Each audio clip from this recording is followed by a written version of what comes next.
Will my cheating partner ever change? What's up, Tyler? Brandon, how's it going, man? Good.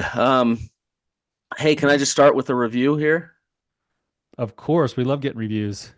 Okay, let me I see. like your scenery today. You're in a different spot, man. It's like the family game room instead of your office. I gotta mix it up, you know.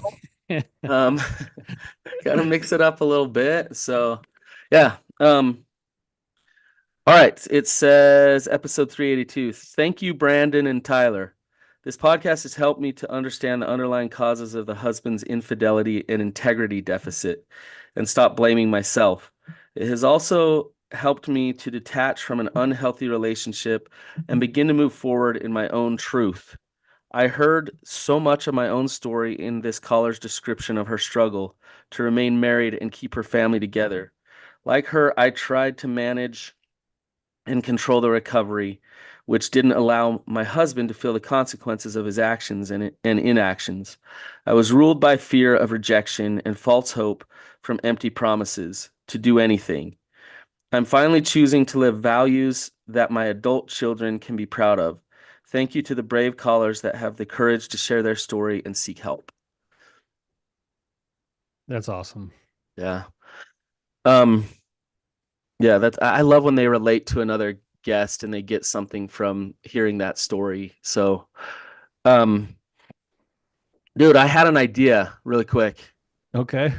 You know the whole Brandon Brannon thing? Hey, hey, at least they were tried to reference you. Yeah, no, I don't, just so I'm clear on this, I do not blame anybody that calls me Brandon at all. Like, really, that's how my name should be. Um, and so, It went wrong at birth. yeah, I mean, you just missed one little letter. It would have changed my life. Um, the anguish that I've gone through of, yeah, yeah, I just roll with it now. I don't even mention it. But my idea is uh is to just change my name to Brandon. Just embrace it. Hey, if there's ever a time for that with all the stuff that's happened over the last several years, you got people chanting it all the time now. Let's go, Brandon. Yeah. So maybe I'll just change it to Brandon. In fact, speaking of this, to talk about stepping into the problem and you know the border, the whole Trump border, like fix the border. Let's just make Mexico our 51st state. You know, Mexico's amazing. I love it. We had a really great trip there. It's Just barely. It's awesome. awesome. Yeah. Yeah. Yeah. Anyways, I digress. Uh, Yeah. so we have an awesome question today, something to really dig into. Yeah, absolutely. This was submitted by someone who came on to our website. So if you're interested, we'd love to be able to have you come and be a caller on the show. Therapybrothers.org is where you would go, and you can go and sign up to be a caller on the show. That's what we love to do is talk to you in real life. But this was submitted by someone who went to the website and just put a question in. It's a pretty robust question, so I'm going to read it, Brandon, if that's okay, Yeah. and then we'll dive into it. Um, it says, my unfaithful husband was a pastor of our local church who had a 6 month emotional and then physical affair with a much younger person in the congregation. We've been married 16 years, have 4 children. Initially, he intended to leave and pursue that relationship, and then 3 months post D Day, he said he would stay and work on things. Most of the recovery work has been initiated by me, although when doing the material or counseling, he has invested but has not done any personal recovery work. He is by nature very withdrawal and avoidant, so it's hard to have conversations. I recently saw a message that says he feels he is just in the marriage for the kids and he has still some bitterness towards me and knows I'm not to blame but does feel that way. D Day was a little over a year ago. I wonder, does recovery for someone who held a position take longer or look different, as betrayal is almost to all of the congregation? Okay. Where do we begin with this one? Well, Right. there's layers to this. I mean, there's obviously the betrayal to not just the spouse but the congregation part of it. But then it sounds like the essence to me of the real question is, how do I gauge whether or not my partner is sincere in what they're saying they want to do versus what they're doing, and if their recovery or healing path is being done in earnest and if it's honest? To me, Yes, what you just said. I think as you say that, like we're both picking up on that question, but I'm hearing like in many ways this guy is indicating that he is not wanting to stay married to her. Um, but he's acting like he's in it for the kids, right? Is that how you read that? Yeah, I if I'm reading between the lines though, Brandon, it's like we've worked with people like this before a lot, and this is where I think it gets really confusing, and the why this question is coming through the spouse here is that so many times when we work with someone who's had an affair or had some kind of an addiction or something, they actually don't even really fully know what they want yet either. Yeah, So they go back and forth between this like, well, I'm just going to go pursue this new relationship because that's what I really want and it makes me feel happy and this and that and the other. And then all of a sudden they have a different moment where they kind of get more into like their value system or something and go, actually, I've got a 16-year marriage and a wife and kids at home and maybe I should go and try to make this work and I should battle for this and I should fight for this. And then they start fighting for it and it lasts a day or two or a week or three or four or a couple months and then all of a sudden things get it's rough or bad hard. or hard and then they're back to going like no, I'm out on this, I'm totally out. So then what it happens is like this teeter-totter effect that's going on in the relationship and the partner who's trying to figure out, hey, is my partner serious about their recovery or not? It's really hard to gauge whether or not that's sincere. And honestly, a lot of people will do what she's saying in the question is I'll stay for the kids, which in my opinion is more often than not, if that's the only factor, it's really you're doing just as much damage by staying as you would be going. So I'm going to say a side, an angle to this that might be a little triggering or hard to hear, and I'm not, but there's a reason for it. And Let's in just no, explore it. It doesn't have to be the only truth either, Brandon. yeah, and in no way am I justifying the behaviors of this guy. Like he's a liar. He cheated. It's not okay, and that's not cool. Um, and I wonder what's going on behind the scenes. I wonder if his cheating is a cry for help, um, because he doesn't have the guts that it takes to actually be truly honest with her. Um, I don't know. I don't know how miserable he is and locked in that relationship that he feels. Um, and so he's in a roundabout way, kind of finding ways out of the relationship, but then feeling guilty, and sticking in the relationship. And he would do much better by being very honest with her, even if that honesty is really painful and really difficult. Instead of, halfway in, halfway out, I'm cheating over here, but I want to stay for the kids over there. If you're miserable and you want out of your marriage, then get out of your marriage. But But don't do this to your be spouse. honest enough about it to actually go and have those real conversations.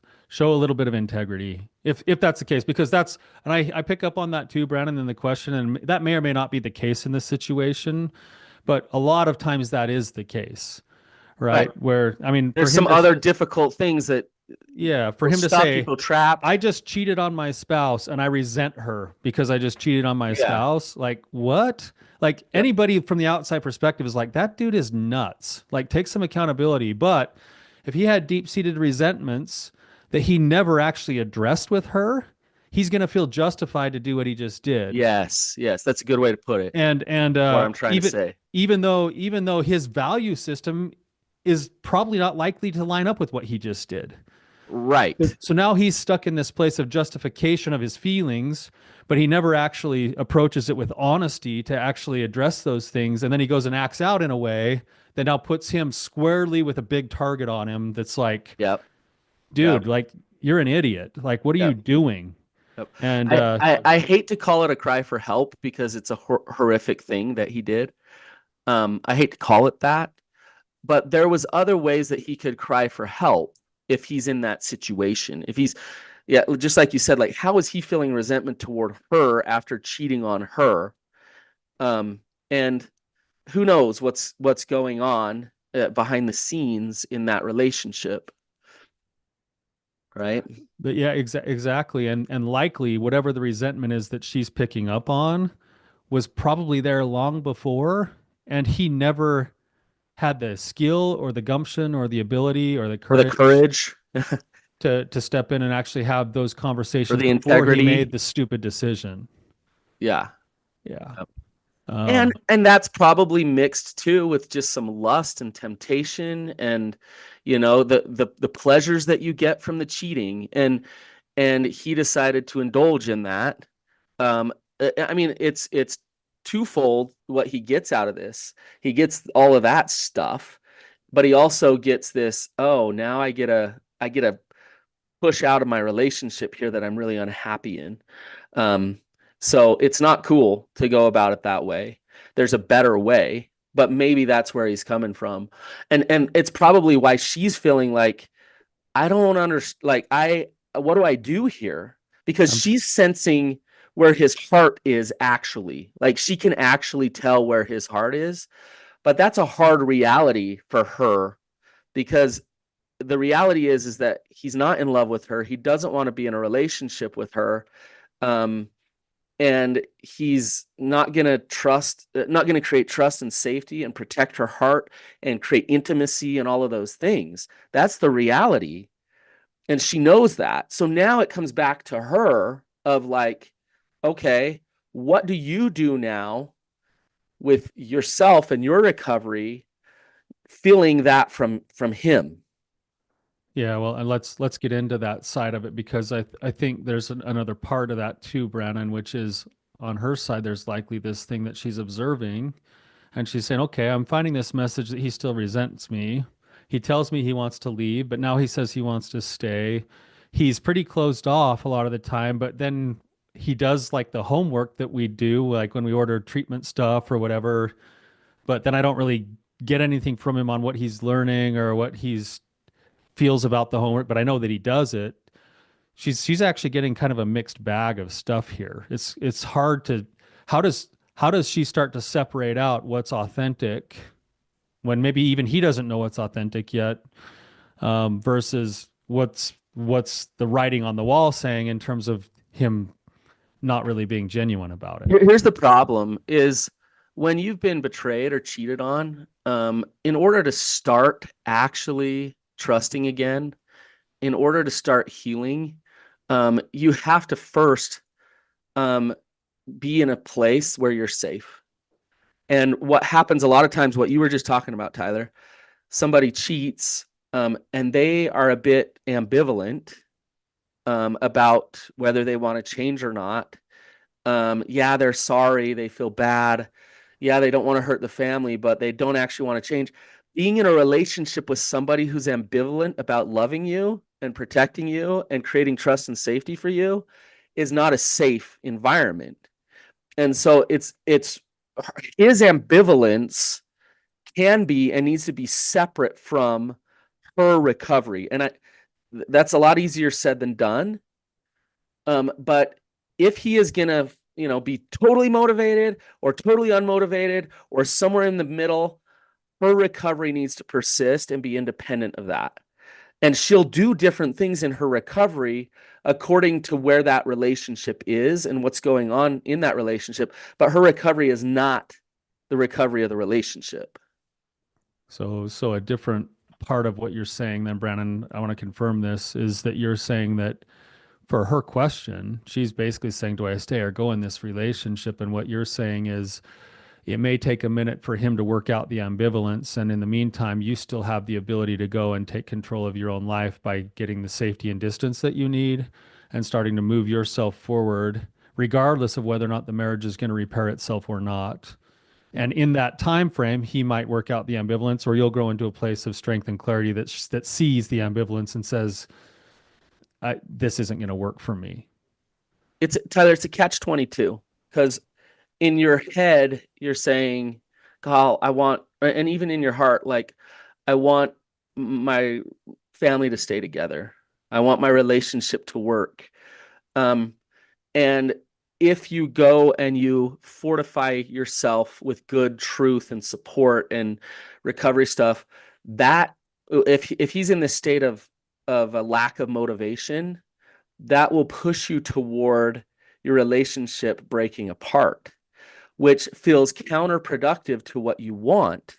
And so then recovery becomes counterproductive to what you want.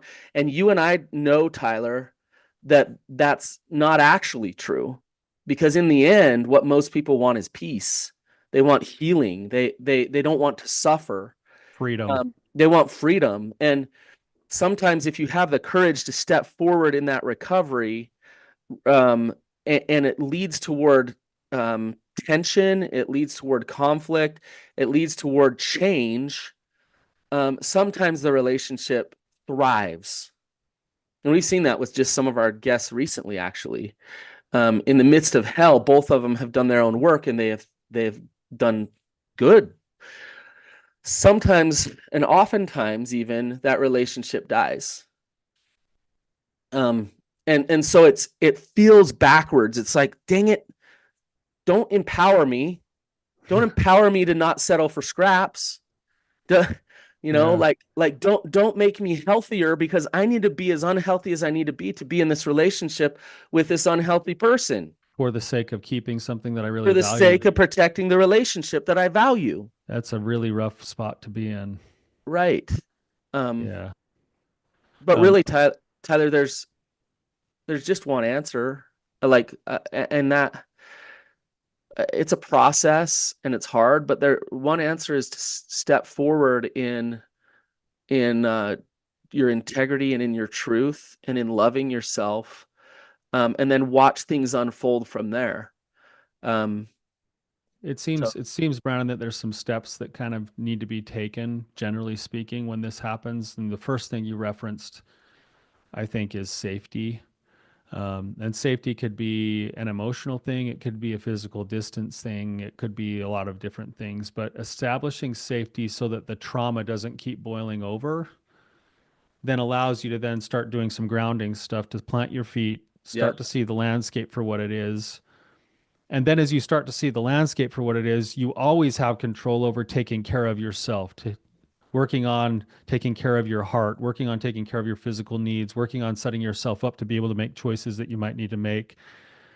And in choosing to do that kind of work, this is where the catch 22 is you were talking about.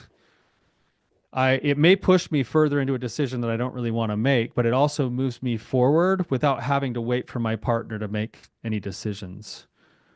right. And I can actually still fight for the relationship that I was designed to be in or that I deserve to be in by just taking care of myself in that manner. And as I take care of myself in that manner, it will either invite my partner to then level up and want to come join on a new plane, or it will be the tension of the rubber band expanding until it snaps. Yep. But even when it snaps, if that's what it comes to, I will already be in a better place emotionally, physically, because of the work that I've done to make that choice from a place of peace and a place of calm and a place of conviction rather than a place of just exasperation and frustration and burnout. Yes. Yep.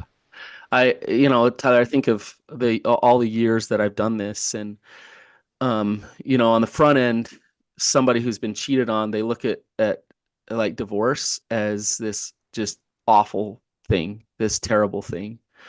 But they choose recovery, and their partner doesn't change or get motivated, and they end up divorced. And for everybody, they go through a process and things happen after that. But for most that I've seen, the ones who actually stand up for the truths that they believe in and the values that they have and Doing the the work boundaries of that they have, recovery. doing the work of recovery, they then create awesome stuff after they get safe and they get away from that unhealthy relationship. Um, a lot of them get remarried. They step into new careers. Like exciting new stuff happens because now they are healthier and they're not in a relationship that's pulling them back. Um, Now, I want to bring up a part of this question that is important, which is he was a pastor and there was a congregation and he's cheating on somebody in the congregation. Um, Now she's put in this position of there's eyeballs on her. There's people watching. If she Are you divorced, talking about the spouse, yeah, Brandon? Okay. yeah. the spouse, like the person that asked this question. She's put in a really bad position here because there's people watching. If she divorces the pastor and it blows it up even more, then what is everybody gonna think? Their community, everything all around them. In her mind, There's it's all pressure. crumbling. Yeah. In her mind, the whole world is gonna crash, change. Um, and so there's more pressure to smile and try to keep it all together for the sake of the kids, the sake of the congregation, the sake of everybody else. And that there's more pressure to do that because the ripple effects seems like it'll affect so many people. So what is she to do, Tyler? It's that pressure, it's that social pressure that's there that makes it all even harder to like sift through and make those grounded decisions. But again, and we believe in this, Brandon, we talk about this a lot in a lot of our other episodes, that living in the truth produces the best possible outcomes that could be there because you have to get to the truth. So her job is to take all of that information that she gets from outside sources, pressures, whatever else, friends, family, and to add it to the pool of everything else she's doing to take care of herself. Ultimately, I believe to be wrestling with a higher power and to run all of that information through a grounded place between her and her higher power and the wrestle that's there. And then when she feels peace, when she feels conviction, when she feels strength, when she feels like it's almost like and for a lot of my partners, it's I call it the surrender moment. There's like this calm in the storm. That's where the best decisions are made from inside of a really bad situation.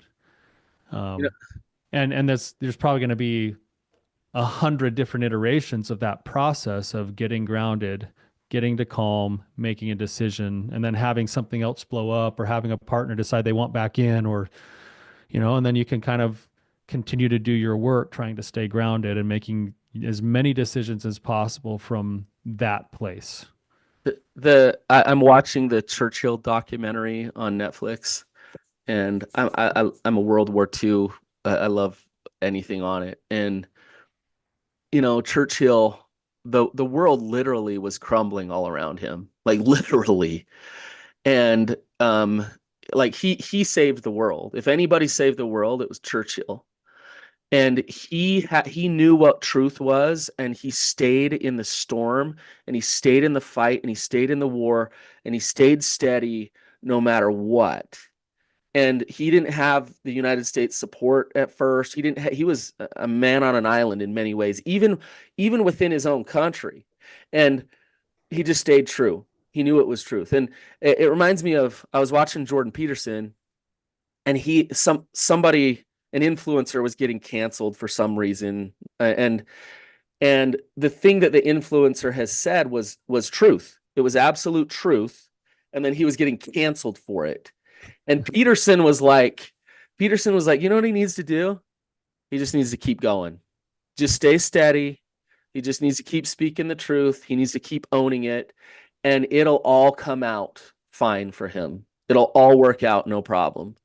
Now, that's easy to say, but when you're in the thick of it, in the storm, it's really hard to do. It's really hard to stay in there. Um, But the point of what you're trying to say, though, Brannon, is a principle that I think maybe both of us subscribe to, which is that even in the midst of a storm like that, sticking to the truth may not always produce like the instant best outcomes. no, It'll actually maybe come with more pain, more suffering, more struggle, but in the long run, the outcomes will be the best they possibly could have by staying with the truth rather than trying to go and live a different lie. Um, it would have been a lot easier for Great Britain to roll over to Germany. Like we don't want to lose men. We don't like okay, like you know, but instead like let's fight the fight, and the battle's going to be there and it's going to be hard, but it's truth. I'm fighting for truth here, so I'm going to stay in it. yeah. I'm thinking of a of past client, Brandon. This is one that I had when they very first came in. There was so much. There was just your general kind of topic. There'd been an affair. They're trying to decide whether or not to stay in it. Really similar to this question right here. And and they went the rounds. I mean, for a long time. He was very similar to what's being described in this question. Like, I think I want out. I want to go live this life instead. I want this other thing. Then he come back like 2 weeks later. He's like, no, no, I really think I need to stay. I need to stay. And it was just this battle back and forth, and it happened for a very, very long time.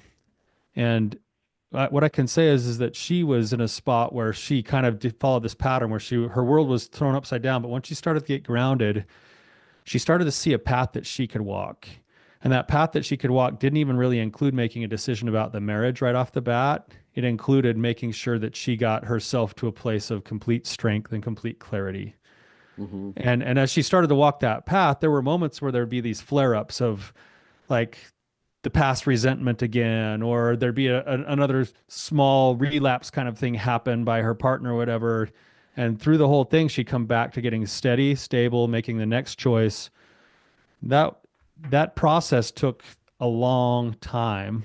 And in this case, and it doesn't always happen this way, but in this case, every single time one of those little skirmishes would blow up and she'd stay true to the truth for herself, that actually became its own version of a boundary that he was starting to press against. And eventually he realized that he wanted more. And he started to lean back in further, and he started to decide that what was the flash in the pan of this other lifestyle and other affair was not everything that it was cracked up to be, and that maybe fighting for some of these other principles that he really believed in would be the case. That process took a long time. It took, 3, 4, they're into it 5, 6, 7 years now. Um, but in that case, because they both started to align themselves back to and two individual recoveries that actually align with similar principles, they're going to have a much stronger marriage now with more honesty, more integrity, even though they've got some battle wounds and some scars than they had even before the affair happened in the first place. Yeah. Yep. And I love that story. And what it makes me think about is, when a partner starts to get healthy, and I mean healthy, it's not just like I'm just angry. It's and I'm pushing away and I'm just like gonna divorce you. But I mean like healthy, Good health. like I have compassion for you, and I have boundaries, and I know who I am, and they become more attractive. They become somebody that other people want to be around. Um, and it really does, the, so many of the people that we work with, Tyler, that they want to know how they can motivate their partner to get into recovery, right?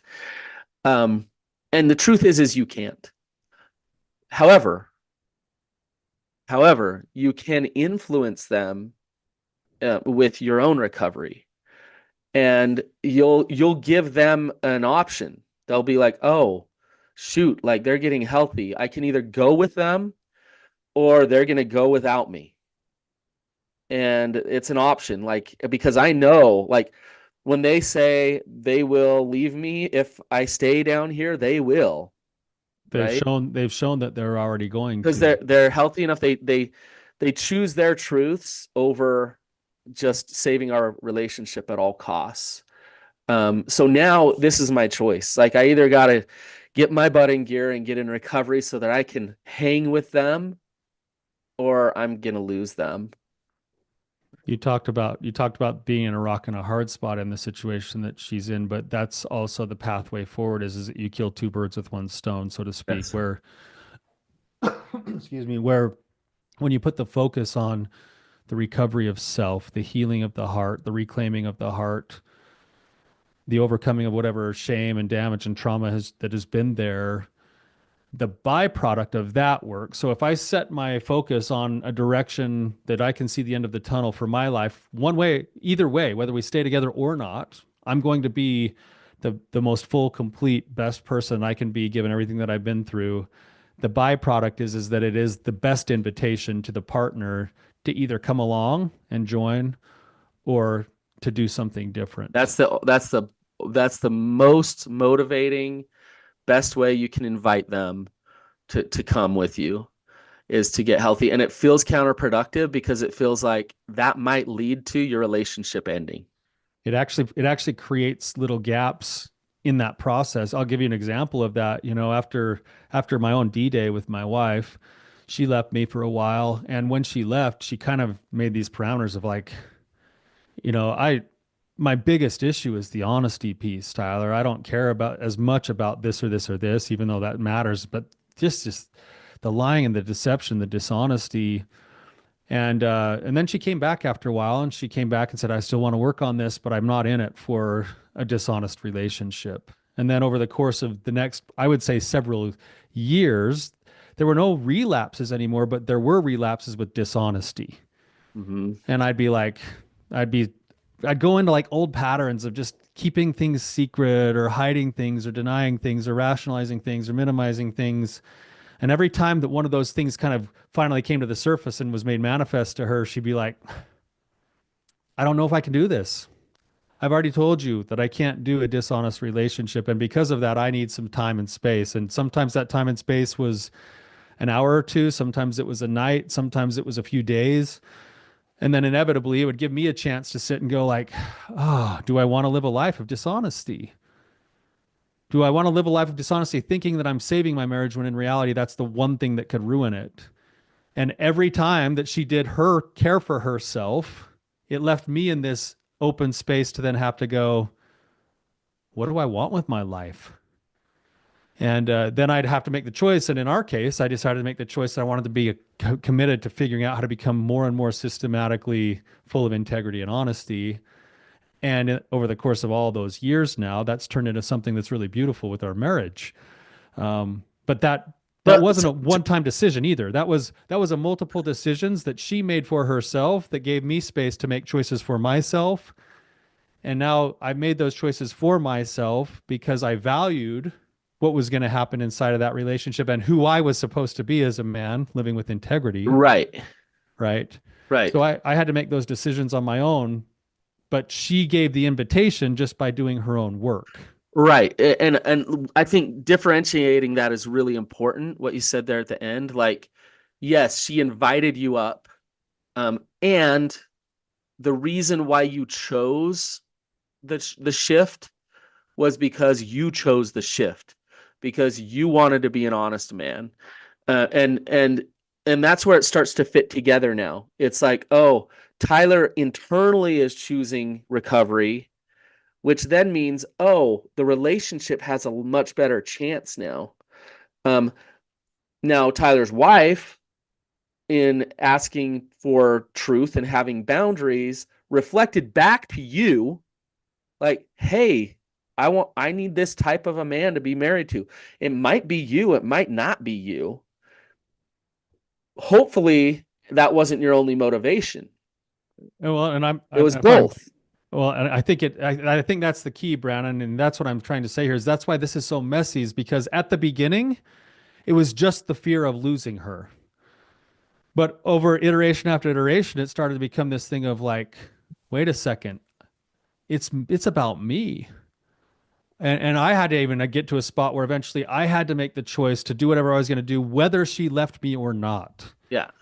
Because at the end of the day, that's who I needed to be. And the interesting paradox about that is that's what she was looking for all along, Right. was a man who is willing to make his own choices based off of principles of truth. Right.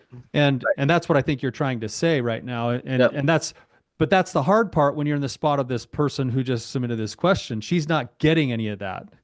She's getting he might be staying, but he never really communicates anything, but he seems to still be resentful and halfway But out he is right not in now. recovery at all. He's not in recovery yet. Yeah. And He's barely in recovery enough to stay out of fear, let alone to that next layer, which is no, I'm staying because this is who I was designed to be. honestly, and I don't know much about the situation at all, I would not be shocked at all if he was still cheating. Which is the little bit of kind of stuff that she's saying of what's going on. I wouldn't be surprised if there's some secrets still, and so that's why he's kind of playing those games with her. Now, Tyler. I was talking to someone last week, and someone who's recently cheated on, Um, and we were having a conversation, and again, young kids, all the things, you know. And I said, divorce has to be an option. Because if divorce is not an option, and this goes against a lot of what we're taught, especially as Christians, is like, if divorce is not an option, then no matter what, no matter how unhealthy your partner is, you have to take it. You have to take it. And I do not believe, and this is just my personal belief. I'm thinking of my daughter. I don't believe that God would want a partner to take emotional abuse, to not live in truth, to not live their boundaries, all to just save the marriage. I believe that God would want you to fight for truth. And so what that means is, what that equates to in this equation is that divorce has to be a possibility. It has to be a boundary that can exist, or else you're just subject to staying stuck no matter what. Well, what it does is if it isn't an option, then you've just notched off one of the options out of the four that are usually there, which is solve it. If you can't solve it, you have to learn how to see it differently. And if you can't learn how to see it differently, you better learn how to accept it. And if you can't accept it, then you just got to stay miserable. Yeah. And so if divorce is not an option, then you're stuck between those three options, which is you better learn how to see it differently, which might include a lot of mental acrobatics, Yeah. maybe even some denial. And if you are Uh, miserable, that's telling you something. and that means you're probably not living in the truth, because if you can make peace with it honestly by changing how you see it, then great. But if you're still being resentful or bitter or burned out or tired, but you're saying everything's okay, you're probably in denial. Yep. Yep. And there's probably some values inside of you that are being hit, that um, that are acting out in the ways of resentment or burnout or tiredness or depression or whatever else. Yep. So Um, God, Tyler, we could go on and on with this. It's kind of hard when we don't know everything going on behind the scenes here. But I just want to say to this woman, like, my heart goes out to you. I can feel your pain through the question that you asked. Um, and we'll pray for you. And you are powerful.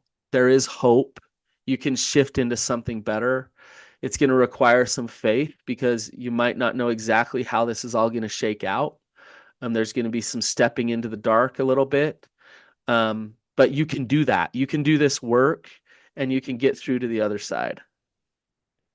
thank you so much for your willingness to throw yourself out there in your situation. We obviously can only go off of the question we're given. There might be a lot more context, so make sure you apply whatever we've given to your context. If this is meaningful to you as listeners, or as somebody that would benefit from this, the best way to help us help other people is to share this, to like it, and we really so appreciate you being here with us. And until next time, you guys, keep on Keep keeping on on. keeping on.